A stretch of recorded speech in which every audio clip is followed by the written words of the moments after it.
அனுரகுமார திசாநாயக்க வடமேல் மாகாணம் அன்றாபுரம் மாவட்டம் தமுத்தேகம கிராமத்தில் பிறந்தவர்தான் இந்த அனுரகுமார திசாநாயக்க. 1968ஆம் ஆண்டு 11ஆம் மாதம் 24ஆம் தேதி பிறந்தார். இவருடைய தந்தை ஒரு கூலி தொழிலாளி, தாய் ஒரு இல்லத்தரசி. இவருடன் பிறந்தவர் ஒரு சகோதரி மாத்திரமே. அனுரகுமார திசாநாயக்க தனது ஆரம்ப கல்வியை தமுத்தேகம காமினி வித்தியாலயத்தில் கற்றுக்கொண்டார். தனது உயர்கல்வியை தமுத்தேகம மத்திய கல்லூரியில் கற்று நிறைவு செய்தவர். அவர் தனது பாடசாலை பருவத்திலிருந்தே, அதாவது 19 வயதிலிருந்தே மக்கள் விடுதலை முன்னணியின் மாணவர் அணியில் இணைந்து கொண்டார். தமுத்தேகம மத்திய கல்லூரியிலிருந்து பல்கலைக்கழகத்துக்கு தெரிவான முதல் மாணவர் இவர்தான். அதுவும் மருத்துவ பீடத்துக்கு தெரிவான முதல் மாணவன் என்ற பெருமை இவருக்கு உண்டு. தனது பல்கலைக்கழகத்தின் ஆரம்பத்தில் பேராதனை பல்கலைக்கழகத்தில் இணைந்து கொண்ட இவர் சில காலங்களில் நாட்டில் இடம்பெற்ற பதட்டமான சூழ்நிலை காரணமாக அங்கிருந்து விலகி வந்தவர். அதன்பின் 1992ஆம் ஆண்டு கொழும்பு பல்கலைக்கழகத்தில் இணைந்து கொண்டார். 1995ஆம் ஆண்டு இயற்பியல் அறிவியலில் பட்டம் பெற்று வெளியேறியவர். பிறகு அரசியலில் முழு நேரமாக தன்னை ஈடுபடுத்திக் கொள்ள ஆரம்பித்தார். பிறகு 1995இல் அவர் சோசலிச மாணவர் சங்கத்தின் தேசிய அமைப்பாளராக செயற்பட ஆரம்பித்தார். அத்துடன் மக்கள் விடுதலை முன்னணியின் மத்திய செயற்குழுவில் நியமிக்கப்பட்டார். 1995ஆம் ஆண்டு முதல் முழுமையாக தன்னை அரசியலில் ஈடுபடுத்தி கொண்ட இவர் 2000ஆம் ஆண்டு இடம்பெற்ற தேர்தலில் தேசிய பட்டியல் பாராளுமன்றத்துக்கு தெரிவானார். பின்னர் பாராளுமன்ற உறுப்பினராக இணைந்து கொண்டார்.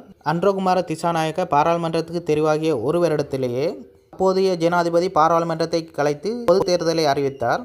அவர் அந்த தேர்தலில் மீண்டும் வெற்றி பெற்று பாராளுமன்றம் சென்றார். 2004ஆம் ஆண்டு மக்கள் விடுதலை முன்னணியினர் இலங்கை சுதந்திர கட்சியுடன் இணைந்து ஐக்கிய மக்கள் கூட்டணியொன்றை ஆரம்பித்து அந்த வருடம் இடம்பெற்ற பாராளுமன்ற தேர்தலில் போட்டியிட்டது. அந்த தேர்தலில் இந்த கட்சிக்கு 39 ஆசனங்கள் கிடைத்தது. அந்த தேர்தலில் குருநாகல் மாவட்டம் சார்பாக போட்டியிட்ட அனுரகுமார திசாநாயக்க 1,53,868 வாக்குகள் பெற்று பாராளுமன்றம் நுழைந்ததோடு ஜனாதிபதி சந்திரிகா குமாரதுங்க அவர்களால் விவசாயம், கால்நடை, நிலம் மற்றும் நீர்ப்பாசன அமைச்சராக நியமிக்கப்பட்டார். அதனைத் தொடர்ந்து ஒரு வருடத்துக்குள்ளேயே ஜனாதிபதிக்கும் மக்கள் விடுதலை முன்னணி கட்சித் தலைவர் சோமவன்ச அமரசிங்க அவர்களுக்கும் விரிசல் ஏற்பட மக்கள் விடுதலை முன்னணியினர் ஐக்கிய மக்கள் சுதந்திர கூட்டணியில் இருந்து விலகுவதாக அறிவித்தனர். கட்சி எடுத்த தீர்மானத்தை ஏற்றுக்கொண்ட அனுரகுமார திசாநாயக்க அமைச்சர் பதவியிலிருந்து விலகி கொண்டார். 2014ஆம் ஆண்டு மக்கள் முன்னணியின் தலைவரானார். 2014ஆம் ஆண்டு பாராளுமன்ற தேர்தலில் கொழும்பு மாவட்டத்தில் போட்டியிட்டு 65,966 வாக்குகள் பெற்று வெற்றி பெற்று பாராளுமன்றத்துக்கு தெரிவானார்.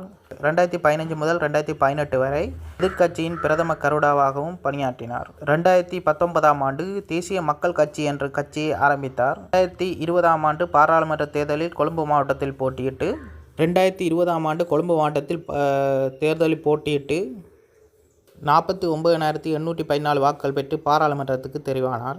2019ஆம் ஆண்டு ஜனாதிபதி வேட்பாளராக போட்டியில் களமிறங்கினார். அப்போது 4,18,553 வாக்குகள் மட்டுமே பெற்றிருந்தார். அந்த வாக்குகளை பெற்றுக்கொண்டு 3வது இடத்தை பெற்றிருந்தார். இந்த முறை ஜனாதிபதி தேர்தலில் ஆதரவாளர்களின் அதிகூடிய வாக்குகளால் அதிகளவான ஆதரவை பெற்று இலங்கை நாட்டின் நிறைவேற்று அதிகாரம் கொண்ட ஜனாதிபதியாக இந்த முறை பதவியை ஏற்றுக்கொண்டார்.